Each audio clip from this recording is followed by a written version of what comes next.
Bonjour et bienvenue sur Univers Fantasy pour cet avis et analyse de l'épisode 5 de La Roue du Temps. Comme d'habitude, cette vidéo contiendra des spoilers pour toute la série jusqu'à cet épisode, mais pas des livres. C'est un épisode qui nous envoie dans le monde des rêves, le Tel'aran'rhiod. Un épisode qui a été très émotionnel et qui nous parle de deuil, de rupture et d'adieu. J'ai trouvé ça vraiment touchant à plein de moments.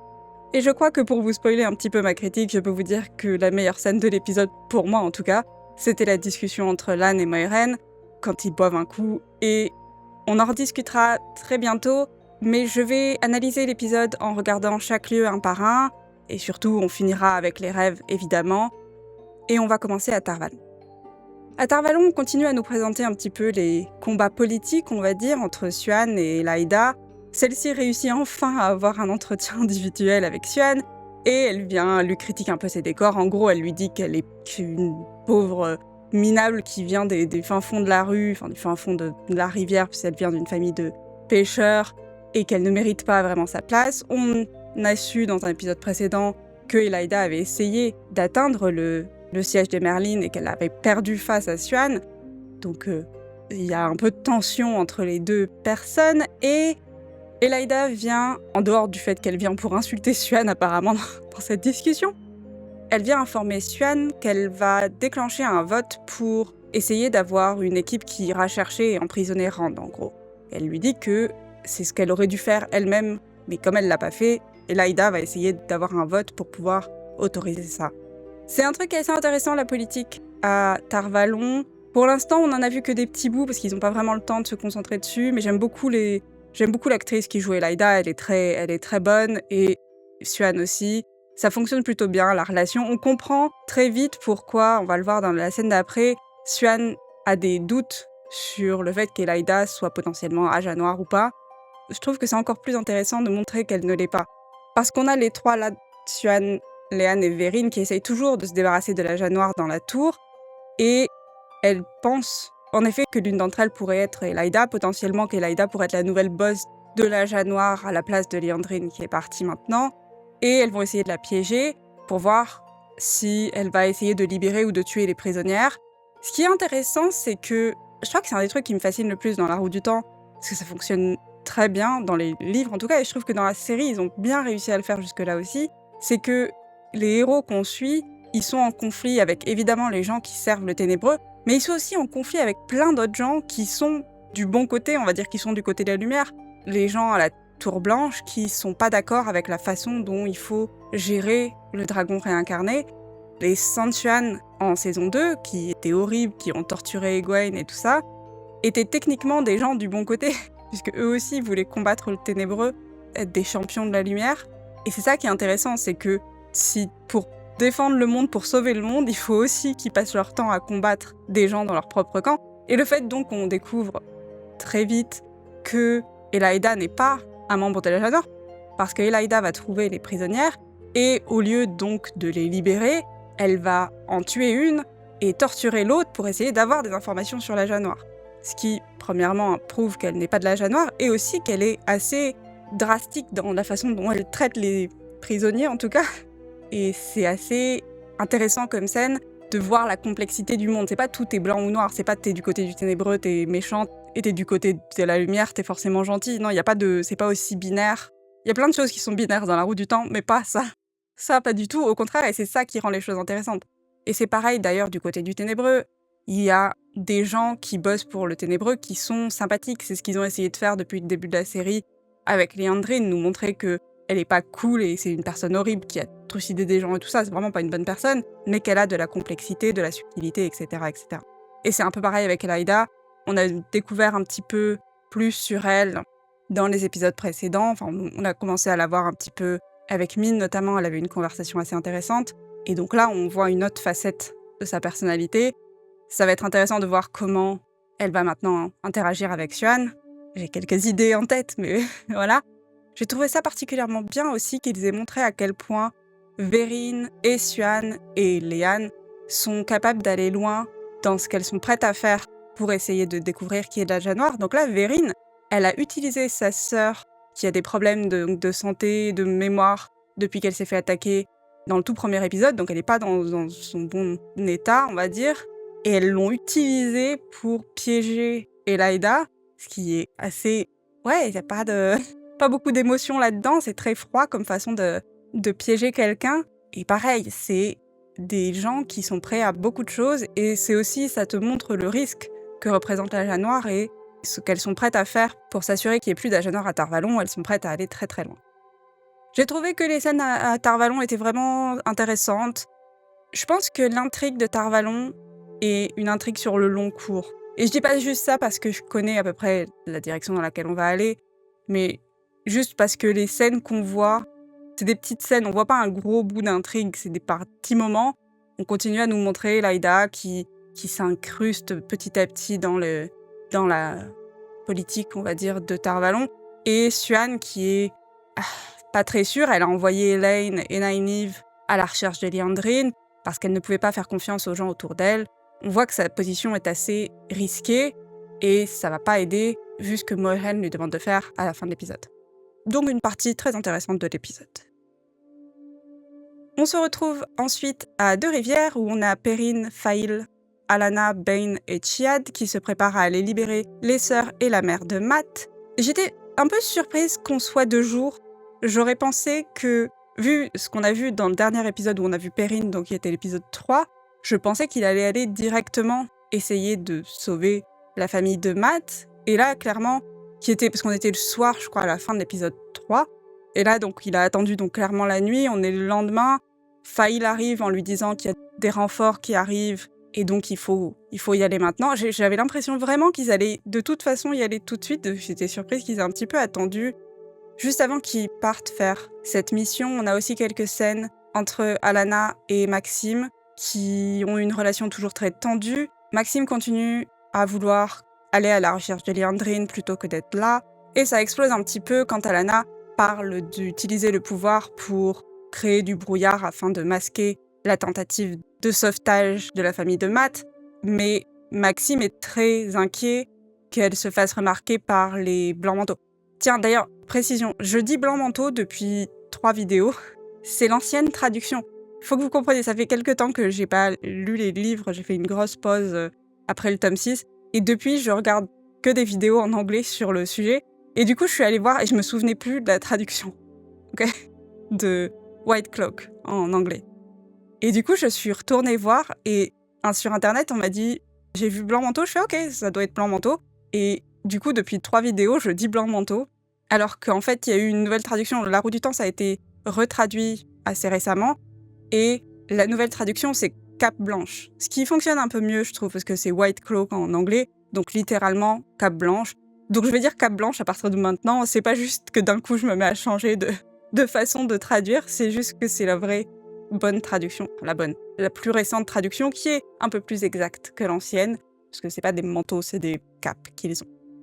Bref, si vous vous souvenez bien, les capes blanches sont ultra anti-Aes Sedai. Si vous vous rappelez de la saison 1, on a vu l'un d'entre eux brûler vivante une Aes Sedai. On avait vu Moiraine qui se planquait un petit peu pour pas se faire repérer. Donc oui, les capes blanches non seulement détestent les Aes Sedai, mais en plus, certains d'entre eux sont particulièrement experts à les attraper et à les capturer et à les tuer globalement.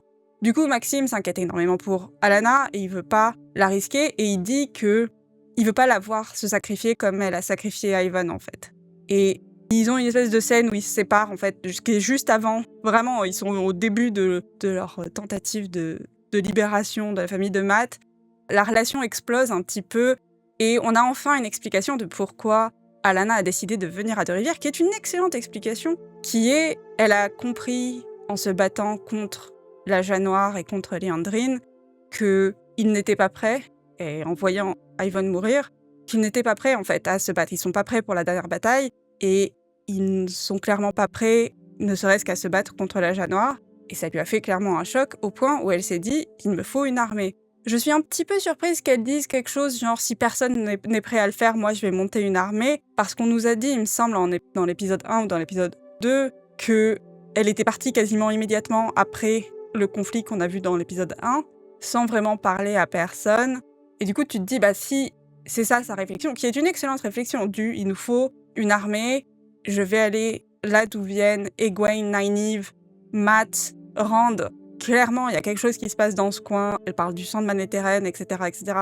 Et oui, excellent raisonnement, mais je suis surprise qu'il n'y ait pas eu... Elle en a parlé à Tarvalon, elle en a parlé aux autres sœurs, elle en a parlé à Siouan Sanche, et tout le monde lui a dit « mais tu racontes n'importe quoi ». Et là, tu te dis « ok, elle a craqué, elle s'est dit non, ok, fuck it, j'y vais toute seule et je monte ma propre armée, puisque eux, ils ne prennent pas assez au sérieux la menace ». J'aurais trouvé ça un peu plus logique. Mais c'est un détail pas important.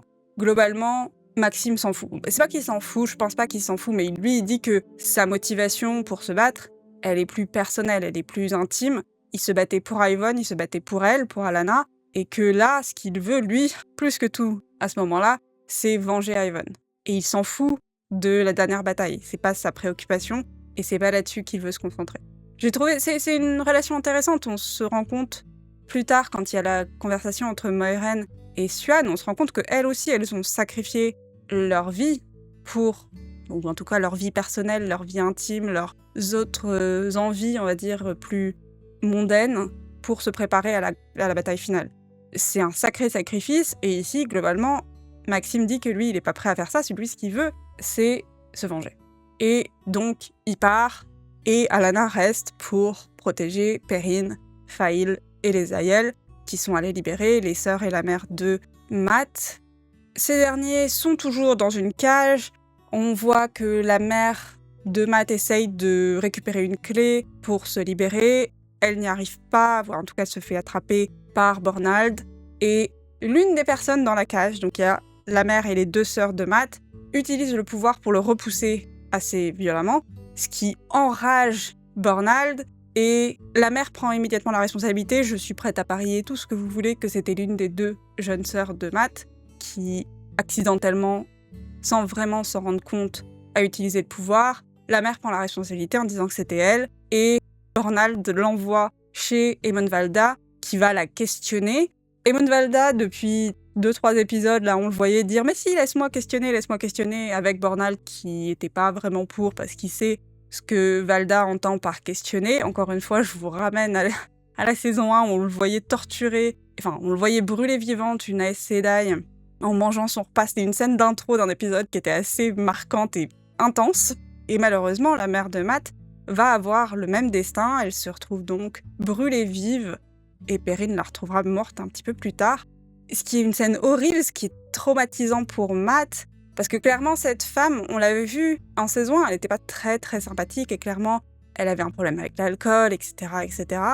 Mais là, dans cet épisode, elle était très protectrice de ses filles, clairement. Je sais pas si elle avait résolu tous ses problèmes dans sa vie, mais ça avait pas l'air d'être une personne horrible au point de mériter une mort pareille. C'est évidemment très triste pour Matt, et ouais, c'est un peu brise-cœur.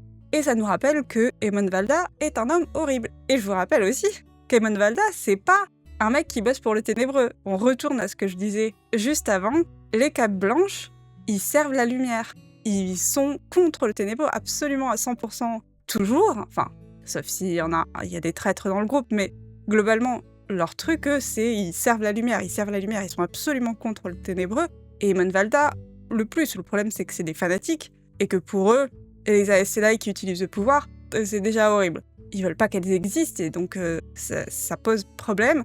Et Aemon Valda, techniquement du bon côté, est sans doute l'une des pires personnes qu'on ait rencontrées dans cette série à date. Et pourtant, on a rencontré des rejetés qui sont assez horribles aussi, hein. On ne les a pas encore tous vus. Et je vais revenir plus tard sur toutes les horreurs qu'a fait Lanfear quand même, parce qu'il faudrait pas oublier que ces gens sont des gens horribles qui trucident des gens aussi tout le temps, notamment Lanfear. Mais bref, tout ça pour dire que, oui, j'aime le fait que dans la roue du temps, les gens qui se battent pour les gentils, on va dire, sont pas tous des mecs cool. Et Valda, c'est vraiment un homme horrible. Et l'acteur qui le joue est exceptionnel, parce que je crois, à un moment donné, quand Bornald amène la mère de Matt devant lui, elle lève la tête, hein, et il y a juste un plan sur Valda qui dit rien, il dit pas un mot, et il est absolument terrifiant. C'est vraiment une réussite, ce casting, et cet acteur a réussi à trouver, je sais pas comment, une vibe qui le rend absolument terrifiant. Juste dans le regard, chapeau. C'était vraiment un moment horrible, mais très réussi. Perrine arrive quand même à libérer les filles, et il va se battre contre Dane Bornald. Et il va notamment lui reprocher d'être devenu un mec horrible puisqu'il a donné la mère de Matt à Valda. Arnold va lui dire « avant j'étais un mec bien en gros et puis t'as tué mon père ». Ils ne mettent pas autant de mots dans cette conversation mais bref, voilà. Ils se battent un petit peu, ils se battent notamment avec l'aide de Fail et quasiment tout le monde est blessé dans ce combat mais ils arrivent à s'enfuir, donc tout va bien. Il y a quand même des renforts qui sont sur le point d'arriver, donc on sait que le lendemain, il y aura beaucoup plus de capes blanches à côté de Deux-Rivières, donc on imagine un gros combat qui va arriver très prochainement. Et juste pour finir sur la partie de Deux-Rivières, on a donc Alanna qui est restée en arrière pour les aider en créant du brouillard. Elle va se faire attaquer par des capes blanches qui sont armées d'arbalètes et qui la transpercent de partout. Elle est sérieusement blessée, même si elle arrive à les repousser en partie. Et elle est sauvée par Maxime qui revient à la dernière minute quand il a senti qu'elle était en danger. Et scène très cool avec beaucoup d'utilisation du pouvoir et avec Maxime qui se bat à la fin, c'était très classe. Je suis un peu partagée pour l'instant sur la partie de Rivière de l'histoire qu'on a eu. Pas juste cet épisode, c'était 2, 3 et celui-là, donc 5. Je trouve que c'est un peu maladroit la façon dont ce bout-là de l'histoire est raconté. J'aime beaucoup les personnages, alors je sais pas que je m'ennuie ou que je suis pas heureuse d'être là à ce moment-là, parce que j'aime beaucoup Alanna, j'aime beaucoup Perrine, je suis très heureuse qu'on ait rencontré Fail, et je pense qu'il raconte une histoire intéressante, j'aime le conflit contre les capes blanches, je trouve que l'objectif d'Alanna est vachement intéressant, parce qu'en effet, il y a plusieurs personnes avec des pouvoirs super importants, Nynaeve et Egwene, comme elle le dit, c'est les Aes Sedai avec le plus de pouvoir, ou en tout cas les acceptés avec le plus de pouvoir qu'ils aient vu récemment. Évidemment, Perrine, Matt et Rand qui viennent aussi du même coin. Clairement, l'une des sœurs de Matt qui a aussi accès au pouvoir. Clairement, il y a quelque chose dans ce coin-là qui fait que des gens avec du pouvoir, avec des capacités exceptionnelles, naissent dans le coin, ou en tout cas se développent dans le coin. Donc son objectif est très intéressant et je suis vraiment curieuse de voir comment elle va le développer plus tard. Et c'est juste que je trouve un peu tout un petit peu maladroit. J'avais parlé du fait que je trouvais que la transformation de Perrine en chef du village, ou en tout cas en meneur de guerre du village, était un peu... J'ai pas envie de répéter maladroit encore une fois, parce que je me répète beaucoup, mais elle était pas très fine, elle était... Ouais, c'était... Je crois que j'avais dit, il arrive, il dit « Ce serait bien qu'on reste ensemble au lieu de s'isoler tous dans notre coin ». Et tout le monde a fait « Ah ouais, c'est cool ». Et là, c'est pareil, je trouve qu'ils mettent un peu de temps à aller libérer ces 3 personnes, et... Finalement, ça se passe très mal. Le fait que Maxime, je comprends tout à fait, et j'ai trouvé ça très intéressant, la séparation entre Maxime et Alanna, même si elle ne dure pas très longtemps. Juste le fait qu'il le fasse à ce moment-là me semble dingue. C'est-à-dire que Maxime dit « Moi, tout ce que je voulais, c'était être avec Ivan et avec toi. Je voulais vous protéger, vous deux. C'est pour ça que je me battais. » Et là, il dit qu'il veut pas la voir se sacrifier comme elle a sacrifié Ivan. Mais il part au moment où elle allait être en danger, ce qui est un peu surprenant. Il aurait pu dire « je fais ce combat et ensuite je me barre » ou un truc comme ça. Ou ils auraient pu avoir cette conversation plus tôt et il aurait pu partir plus tôt. Et je trouve c'est un peu... Ouais, ça fonctionne qu'à moitié, je trouve. On perd un petit peu d'émotion, en fait, à travers tous ces moments un peu bof. Accessoirement, je pense qu'en fait, l'un des problèmes qu'ils avaient, c'est qu'ils n'avaient pas grand-chose à raconter avec Perrine pour cette saison. Clairement, on va aller vers la grosse bataille avec les capes blanches. Pas de problème. Et ça, ce sera cool, je pense, quand on y arrivera. Mais pour l'instant, on a eu 3 épisodes où Deux-Rivières était présent. Il est arrivé à Deux-Rivières, il a vu qu'Alanna était là, et les capes blanches, etc. Il a rencontré Fail, et ils ont enfin, dans cet épisode, libéré la famille de Matt. Et c'est tout. Tout ça aurait pu sans doute se concentrer sur un épisode, peut-être 2. En fait, je pense que ce qui s'est passé dans cet épisode aurait pu potentiellement se passer dans l'épisode 3, parce que l'épisode 4, on ne voyait pas de rivière, et le rendre un peu plus rythmé, un peu plus efficace, potentiellement. Encore une fois, j'aime beaucoup ces personnages, donc j'ai pas envie qu'ils soient pas là. Je voulais pas, quand on arrivait à Deux-Rivières et qu'on les voyait, j'étais pas « Oh mince, j'aime pas ce bout-là de l'épisode ». Non, j'ai envie que ce soit bien. Je voudrais juste que ce soit un peu plus subtil en termes d'écriture sur certaines relations et un peu plus rythmé en termes d'action, en gros. Mais sinon, j'étais globalement contente de voir ce morceau-là, et vraiment, je suis curieuse de voir vers où ils vont aller. Enfin, je suis curieuse de voir continuer cette intrigue, et on verra si c'est un peu moins maladroit dans le futur. On a ensuite un autre bout de l'histoire de cet épisode, qui se passe principalement sur un bateau avec Nynaeve, Elaine et Matt, qui sont donc en direction de Tanchico, et qui ont accepté de rester dans une cabine le temps de la traversée, et ils ont dit qu'ils ne monteraient pas sur le pont, mais Matt et Elaine s'engueulent globalement, puisque Elaine essaie de se renseigner sur Tanchiko, Matt est saoulé, et Nynaeve a le mal de mer, et elle dégueule dans un coin, ce qui est vraiment pas plaisant. Du coup, ils craquent un peu tous, et ils se précipitent sur le pont. Sur le pont, on rencontre l'équipage qui font partie du peuple de la mer, et on découvre qu'ils utilisent le pouvoir pour faire avancer le bateau plus vite. Et j'ai adoré cette scène, je trouve ça magnifique. Et j'ai trouvé ça très intéressant aussi que l'une des personnes qui fait partie donc de l'équipage donne à Nynaeve des conseils non seulement pour ne pas avoir le mal de mer, mais aussi elle lui parle de son blocage par rapport au pouvoir. Elle comprend quasi immédiatement qu'elle a un blocage et elle lui dit que c'est sans doute comme pour le mal de mer en fait, qu'elle veut garder le contrôle, Nynaeve, qui oui décrit très bien Nynaeve, et que ça ne fonctionne pas ni sur un bateau où il faut se laisser aller, ni avec le pouvoir où pareil, il faut lâcher et tu peux pas contrôler le pouvoir, tu peux juste le diriger. Et c'était assez bien vu, et encore une fois, pour quelqu'un comme Nynaeve qui n'arrive jamais à avoir les bons conseils en général, en tout cas les Aes Sedai qu'elle a rencontrés, très rarement lui ont donné des conseils qu'elle pouvait comprendre et utiliser. Là, avec un peu de chance, ça lui parle un peu plus et peut-être que ça l'aidera à débloquer son blocage. Ouais, c'est pas la chaîne du vocabulaire ici. Pardon. On apprend d'ailleurs dans cette scène assez brève que les Aes Sedai pensent que les canalisatrices du peuple de la mer sont rares et sont assez faibles, ce qui est clairement faux. La scène est magnifique, on voit donc la maîtresse des voiles en train d'utiliser le pouvoir, un peu comme une danse, pour diriger le vent, etc. et pour les faire avancer plus vite. Très très très jolie scène. Et elle demande à Elaine et à Nynaeve de ne pas en parler à la Tour Blanche, donc clairement c'est quelque chose qu'elles n'ont pas envie qu'ils se sachent, et ce qui nous fait sans doute comprendre un petit peu que la Tour Blanche a une vision assez stricte de l'utilisation du pouvoir. C'est-à-dire que si tu découvres que tu es capable de canaliser, et que tu es une femme, pour les hommes c'est un autre débat, tu es censé aller à la Tour Blanche et apprendre leur façon à elles de faire. Et ce qui est intéressant dans cette saison, c'est qu'on découvre qu'il y a plusieurs autres groupes qui ont une approche complètement différente. Donc on voit le peuple de la mer ici, et évidemment on a les Aiel de l'autre côté qui, elles aussi, pour les matriarches, ont une approche un petit peu différente. Et je trouve ça vachement intéressant d'amener cet élément-là dans l'histoire, et de l'amener de façon assez subtile. Donc ça fonctionnait vachement bien. Et on voit que Elaine est assez fascinée par ces femmes, et d'ailleurs ça se reflètera ensuite dans son rêve, ce qui est assez joli. J'adore les effets visuels, principalement parce qu'il y a de la couleur. C'était un truc qu'on avait beaucoup, je dis on va dire les fans de la Roue du Temps, on avait un peu reproché à la saison 1, qui était que le pouvoir était représenté avec principalement des traits blancs, on va dire, et que à partir de la saison 2, mais là, dans la saison 3, ça explose de partout, ils ont enfin accepté de mettre de la couleur, ils ont plus peur, ils y vont franchement. Là, ça ressemble un peu aux aurores boréales, et c'est magnifique, c'est un très très beau visuel, j'ai trouvé ça classe. Et on verra si le peuple de la mer revient, mais plus tard. Mais même s'ils reviennent pas, je trouve ça intéressant de voir qu'il y a plein de peuples différents dans le monde de la Roue du Temps, et c'est cool. C'était très cool comme ça.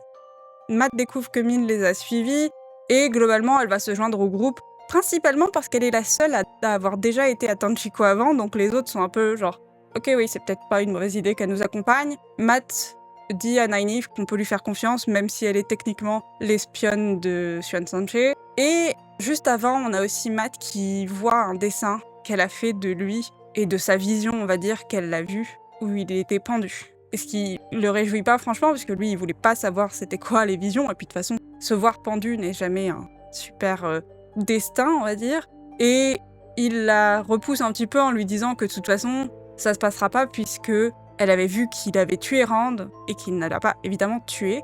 J'avais un peu envie de dire, et on sent que Min avait un peu envie de lui dire, mais elle se retient parce qu'elle veut pas le déprimer plus que autre chose, que elle avait pas vu qu'il tuait Rand, elle avait vu qu'il poignardait Rand, ce qu'il a plus ou moins fait en fin de saison 1. Accessoirement, c'est pas parce que ça s'est pas passé pour l'instant que ça se passera jamais.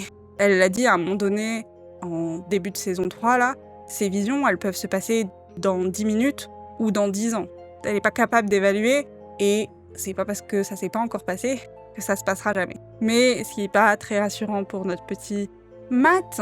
Mais bon, il débarque à Tanchiko et on découvre une ville qui a l'air particulièrement craignos. On voit notamment un mec pendu, ce qui est pas... Ah oui, d'ailleurs, c'était un truc sur Matt. Quand il voit le dessin de lui pendu, automatiquement il dit « Ah, je vais pas me tuer, je vais pas me suicider ». Et j'ai trouvé ça marrant, enfin non, pas marrant, j'ai trouvé ça effrayant et particulièrement intéressant sur la psychologie de Matt, qu'il ne pense pas qu'il va se faire pendre par d'autres gens, mais que se voir lui pendu sous-entendrait qu'il se suicide. Elle lui a pas dit « tu vas te suicider, je t'ai vu te suicider ». Non, non, elle a juste vu Matt pendu. Et lui, il a fait pendu égale suicide. Et j'ai trouvé ça fascinant, terrifiant pour ce personnage, mais fascinant sur sa psychologie et sur le fait qu'il continue à être particulièrement déprimé, même s'il joue un peu le mec fun, le clown, etc. On sent que, ouais, au fond de lui, c'est quand même pas la joie. Et c'est une scène très touchante. J'aime beaucoup l'amitié entre Matt et Min. J'aime bien le fait que Matt, il en veut à Min parce qu'elle l'a trahi dans la saison 2, et il est fâché contre elle parce que elle a des visions, etc. Mais il peut pas s'empêcher d'être pote avec elle. Là, il voit qu'elle les a suivis et il s'en fout. Elle est trop cool pour qu'il perde de l'énergie à pas être pote avec, en fait. J'ai trouvé ça vraiment sympa. Et les deux, ils fonctionnent super bien ensemble. Donc ça va être un duo intéressant.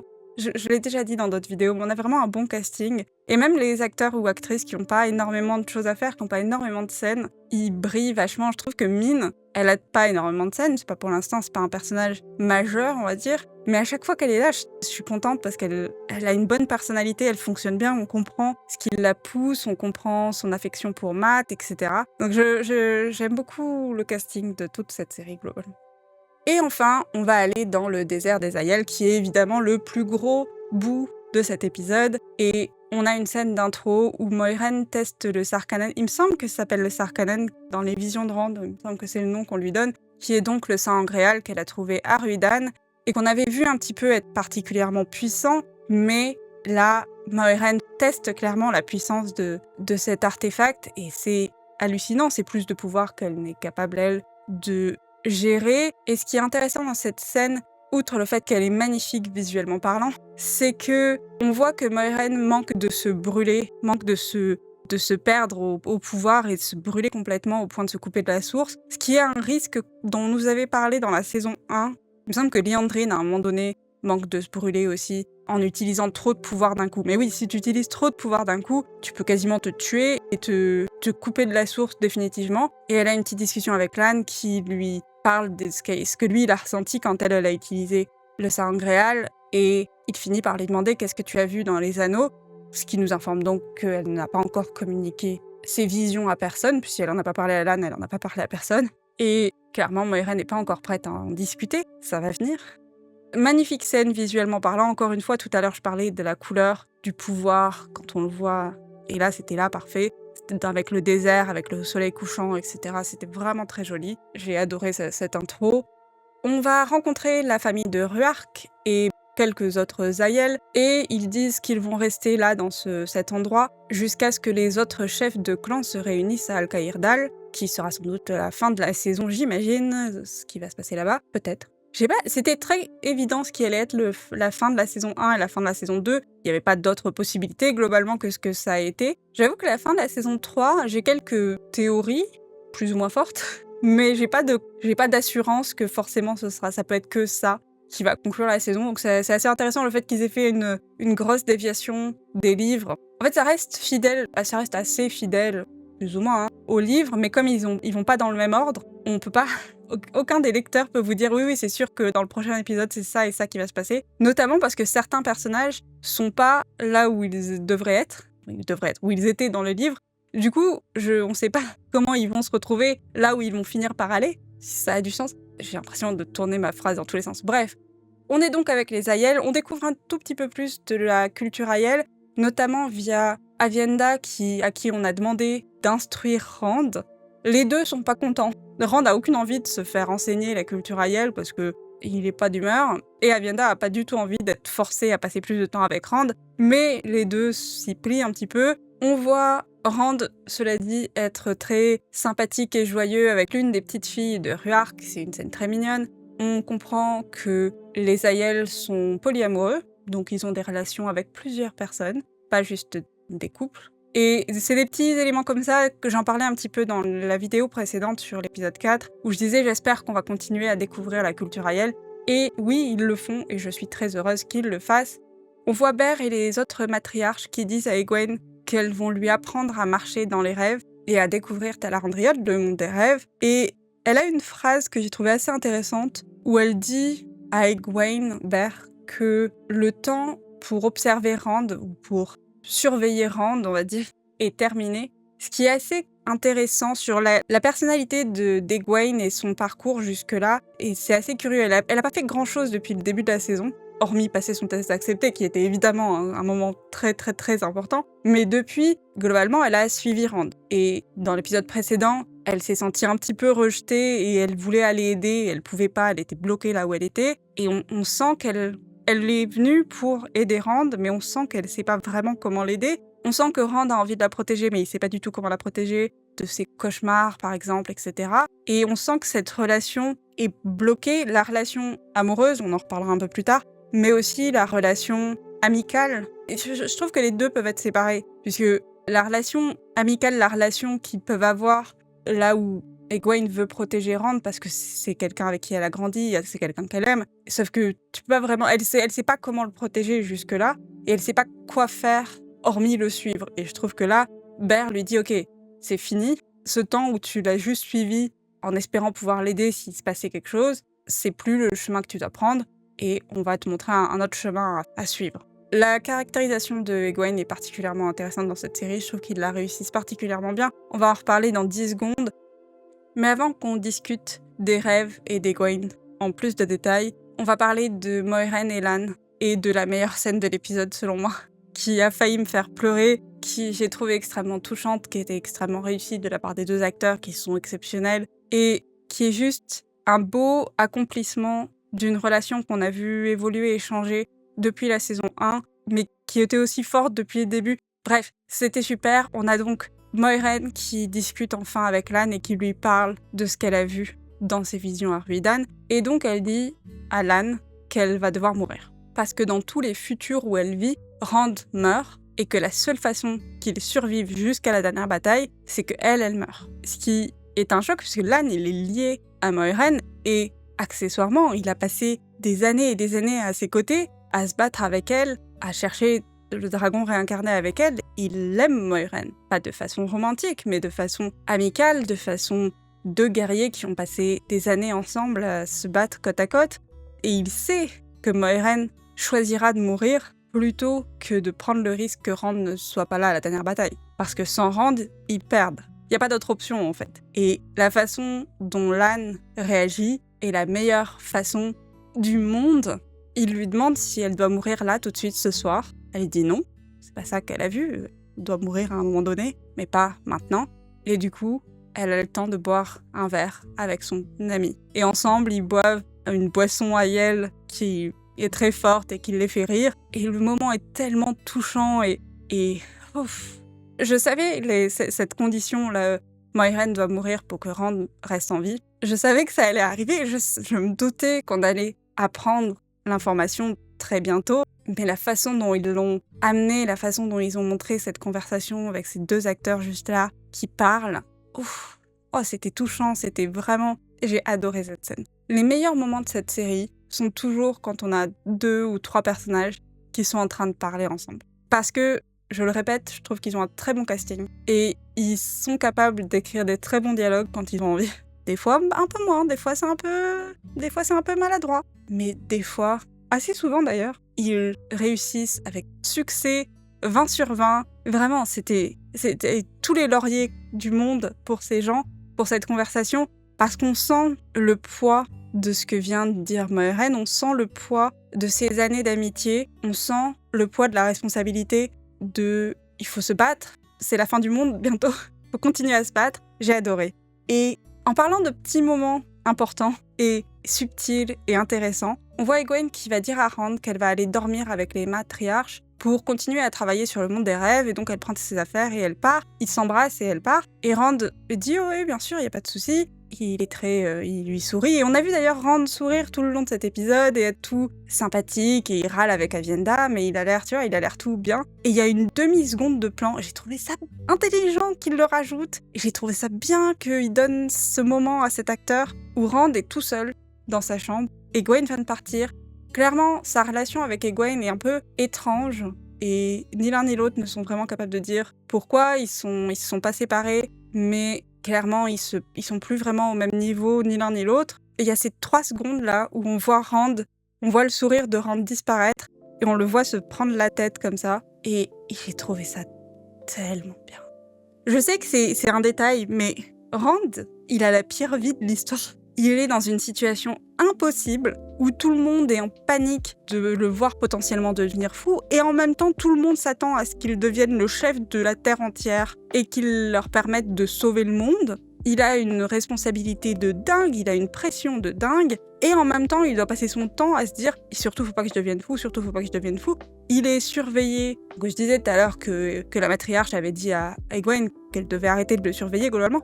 Parce que oui, il est surveillé. Moiraine passe son temps à s'assurer qu'il garde la tête au bon endroit, etc. Il se fait manipuler par tout le monde, on va en reparler dans 5 secondes. Parce que Lanfear, et il sait qu'il se fait souvent manipuler par Moiraine, il sait qu'il y a des tonnes de gens qui veulent sa mort, il y a des tonnes de gens qui voudraient le couronner et le mettre en haut du monde et qu'il prenne toutes les décisions, etc. Il y a toute la pression est sur lui, et je trouve que le fait d'avoir rajouté cette scène nous rappelle que quand on le voit sourire et rigoler avec des enfants à Aiel, je sais pas s'il prétend ou si c'est faux, mais que oui, il y a Rand, il fait des choses bêtes, et des fois c'est vraiment un idiot. Il est têtu, il a envie de coucher avec Lanfear beaucoup, ce qui fait qu'il réfléchit pas avec son cerveau, mais je l'excuse en partie. Son comportement envers Moiraine, son comportement envers Egwene, son comportement avec Lanfear. Je l'excuse en partie parce que si tu prends 3 secondes pour te demander comment toi tu te sentirais si t'étais dans ses chaussures à lui, potentiellement je me suicide. C'est trop de pression, en fait, c'est trop de responsabilité. Ou je sens me suicider et je laisse quelqu'un d'autre. J'accepte que Moiraine me manipule. J'accepte de juste suivre les conseils de quelqu'un d'autre parce que c'est trop en fait. Et lui, il essaye de rester sa propre personne, il essaye de prendre ses propres décisions et de pas juste suivre bêtement, mais je pense que ça lui pèse beaucoup. Et donc, 10 secondes d'épisode, non même pas 10 secondes, c'est 3 secondes d'épisode que j'ai trouvé vraiment bien, j'espère qu'on en verra d'autres, des petits moments comme ça, qui sont pas le principal. La majorité du temps, Rand, il se défend lui-même, il essaye de parler pour lui ce qu'il veut et ce qu'il a envie de faire, mais ça reste de la pression incroyable. Il va aller s'endormir, on va le voir dans ses rêves où il est à Deux-Rivières, magnifique Deux-Rivières, et il est rejoint évidemment par Lanfear, qui le rejoint dans ses rêves apparemment très régulièrement. Ils ont une petite conversation, notamment Lanfear lui dit qu'elle l'aime, Rand lui parle du fait qu'il l'a vue avant qu'elle ait libéré le Ténébreux dans les visions de Ruidan. Lanfear dit « je ne suis plus cette personne-là », et Rand lui dit que mais si, en gros, elle est encore là au fond de Lanfear. Et c'est là où je dis que Rand, il est bête. Lanfear, parce que l'actrice est bonne, et je comprends que tu te fasses manipuler. Ok, c'est pas juste Rand qui est jeune et qui a envie de baiser, elle est très bonne, Lanfear. Ils ont pris une bonne actrice qui le joue bien. On oublie un petit peu qu'en saison 2, Lanfear, elle a tué des tonnes de gens.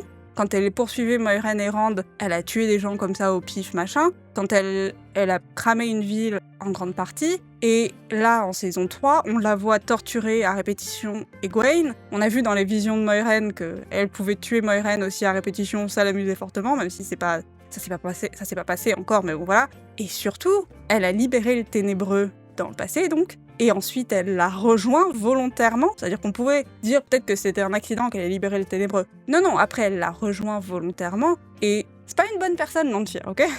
Vraiment pas. Mais l'actrice et le personnage sont suffisamment doués pour amadouer Rand et amadouer le public de quand on la voit discuter avec Rand, on a presque envie de la croire. Puis ensuite, on la voit torturer Egwene et on se dit « ah oui, non, quand même ». Et donc oui, on voit que Rand tombe à ses pieds et tombe complètement dans son piège, puisque c'est un piège évidemment. Son objectif à Lanfear, c'est qu'il les rejoigne et qu'il se mette au service du Ténébreux. Il n'y a pas d'autre objectif, ou qu'elle juste qu'il fasse équipe avec elle et que tous les deux ils aillent faire péter le monde dans un coin. Mais il y a pas de... Elle va pas les rejoindre du côté de la lumière, ça n'arrivera jamais. C'est Lanfear, évidemment. Donc j'ai trouvé ça très intéressant. Évidemment, cette petite scène revient à la fin de l'épisode, on en parlera. Mais je vais pas du tout aller dans l'ordre, juste parce que je veux discuter de certains éléments séparés. Donc ça c'était le rêve de Rand, et on a le rêve de Moiraine. ou le rêve de Xuan, interrompu par Moiren, Egwene va aider Moiren à aller dans le rêve de Xuan pour pouvoir avoir une dernière discussion. J'ai pas envie de dire dernière, mais évidemment, c'est une discussion qui va ressembler beaucoup à des adieux, littéralement. Moiren dit à Xuan que la Tour Blanche doit absolument soutenir Rand et lui prêter allégeance, sinon ils perdront la dernière bataille. Elle dit qu'elle a vu ça à Ruidan et qu'il n'y a pas d'autre alternative. Ils doivent prêter allégeance à Rand. Et elles ont une petite engueulade sur le fait que Xuan, son rôle, c'était de devenir la siège d'Amerlin et ensuite de rallier la Tour Blanche pour soutenir Rand. Et clairement, cette partie-là du job, elle n'a pas réussi à le faire. Mais elles discutent sur ce qu'elles auraient pu réussir ensemble, ce qu'elles ont échoué, etc. C'est une très jolie scène, mais surtout, elles se disent adieu. On voit pas Moiren dire à Xuan ce qu'elle a dit à Lan sur le fait qu'elles doivent mourir, mais clairement, elles comprennent l'une et l'autre qu'il y a peu de chances qu'elles se revoient, et que même si elles se revoyaient, vu l'exil et les derniers échanges qu'ils ont eus, dans la vraie vie, c'est compliqué et tout ça, mais Xuan promet de retrouver Moiren dans ses prochaines vies, et Moiren promet de l'attendre dans toutes ses prochaines vies. C'est un très très très très beau moment, qui était déchirant. Encore une fois, 2 magnifiques actrices qui jouent très bien, on est touché par cette relation, alors qu'on l'a pas beaucoup vue, elles ont dû avoir 4 scènes ensemble pendant toute la série, parce qu'en général elles sont très séparées, et c'était très... Ouais, c'était une scène douce et triste, et j'aime beaucoup ce couple, et je suis un peu déçue. Enfin, je suis un peu triste de les voir se séparer et se dire au revoir, on va dire. Même si on sait pas, tu vois, mais un certain nombre de personnes savent, mais dans la série, on sait pas exactement ce qui va se passer, mais... Bref. Moiren a été capable de parler à Xuan uniquement parce que Egwene a commencé à apprendre à se balader dans le monde des rêves grâce aux matriarches qui lui ont montré comment ça fonctionne et lui ont expliqué un petit peu les règles.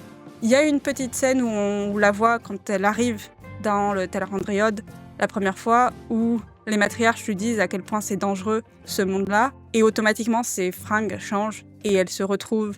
Alors les matriarches lui disent tu t'es senti en danger, donc t'as eu une armure qui est apparue. Ce qui est intéressant, je trouve, c'est que c'est... Alors oui, c'est vaguement une armure, mais surtout c'est le costume de siège d'Amerlin qu'on l'a vu avoir dans sa vision du test accepté, et on peut comprendre assez facilement comment Egwene se sentirait puissante et protégée dans ce costume-là, en dehors de l'aspect armure en fait. Et donc j'ai trouvé ça intéressant. Donc elle comprend que si tu penses à quelque chose, ou si tu t'imagines dans un certain costume ou dans un certain lieu, c'est comme ça que tu arrives à voyager, ou tu arrives à changer tes habits, etc. Elle arrive d'ailleurs à se déplacer assez rapidement au point où les matriarches sont surprises, et elle se retrouve à Tar Valon. Ce que j'ai trouvé assez intéressant, juste sur un point de vue de personnalité d'Egwene, le premier endroit auquel elle a pensé, c'était Tar Valon, donc c'était pas chez elle à Deux-Rivières ou dans la tente avec Rand, c'était Tar Valon, l'endroit où elle a commencé à apprendre à devenir une Aes Sedai, ce que j'ai trouvé très intéressant. Mais elle se fait rejoindre quasi immédiatement par Lanfear, qui joue un petit peu les Dark Vador et commence à l'étrangler. Et Lanfear, elle est tellement flippante. C'est-à-dire que c'est vraiment le contraste entre la Lanfear de Rand et la Lanfear d'Egwene est fascinant, et elle est absolument terrifiante dans la version Egwene de l'histoire. Mais Egwene arrive à s'échapper, à se sortir du rêve, parce que ils ont un système pour se réveiller, on va dire, les matriarches. Et Ber voit les bleus qu'elle a autour du cou, et elle comprend qu'elle est pourchassée par une rejetée. Et elle lui dit surtout ne retourne pas dans le monde des rêves sans l'assistance des matriarches. Ce que clairement, Egwene a ignoré immédiatement. Mais ce qui est intéressant dans cette scène, c'est que c'est la première fois qu'Egwene comprend que la personne qui la torture dans ses rêves est une rejetée. Elle a jamais vu Lanfear. Moiren et Rand ont vu Lanfear, mais c'est à peu près tout. Non, et Lan et Xuan aussi. Mais en dehors de ce groupe, Egwene l'a jamais vue, donc elle savait pas qui était cette femme. Ce qui évidemment renseigne un petit peu la fin de l'épisode. Ber lui dit pas qui elle est, il y a plusieurs rejetées femmes, donc ça pourrait être l'une d'entre elles, et tous les rejetés en général, sont très doués pour aller dans le monde des rêves, donc ça pourrait être n'importe lequel d'entre eux. Et Egwene est quand même bien flippée, même si elle accepte d'amener Moiren dans le rêve de Xuan. Elle est pas super rassurée. Par contre, elle ne suit pas les recommandations des matriarches, ce qui possiblement reviendra dans la suite de la saison, j'imagine. On verra. Une fois que Egwene a déposé Moiren dans le rêve de Xuan, si on peut expliquer ça comme ça, elle va elle-même aller visiter les rêves de ses amis, Et c'est une scène très jolie jusqu'à ce qu'elle ne le soit plus. J'ai trouvé ça un tout petit peu idéaliste de penser que tout le monde rêve de son monde parfait, de son monde idéal.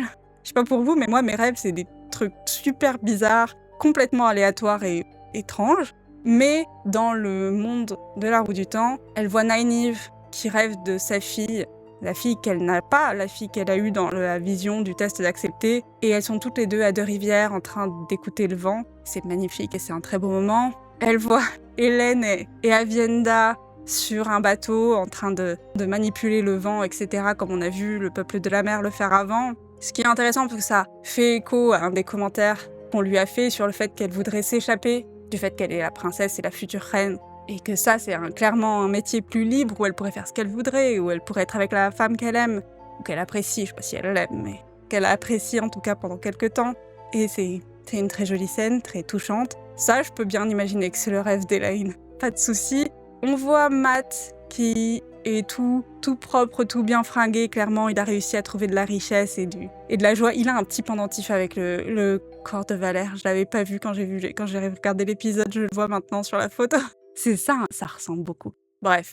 Il parle avec ses sœurs en leur disant qu'elles ne dormiront plus jamais au sol. Sa mère lui dit qu'elle est très fière de lui. C'est évidemment très difficile à regarder maintenant qu'on sait que sa mère est morte. Mais Egwene n'est pas au courant, donc elle trouve ça très touchant aussi. On voit Perrine et Sauter, le loup, qui n'est pas mort dans ce rêve. Et clairement, Perrine commence à apprécier particulièrement Faïl, puisqu'il s'imagine vivre avec elle, ou il rêve de vivre avec elle. Parce que j'ai un peu envie de lui dire, mec, ta femme, elle est morte il y a 1 an. On ralentit un petit peu. C'est un rêve, tu peux pas contrôler.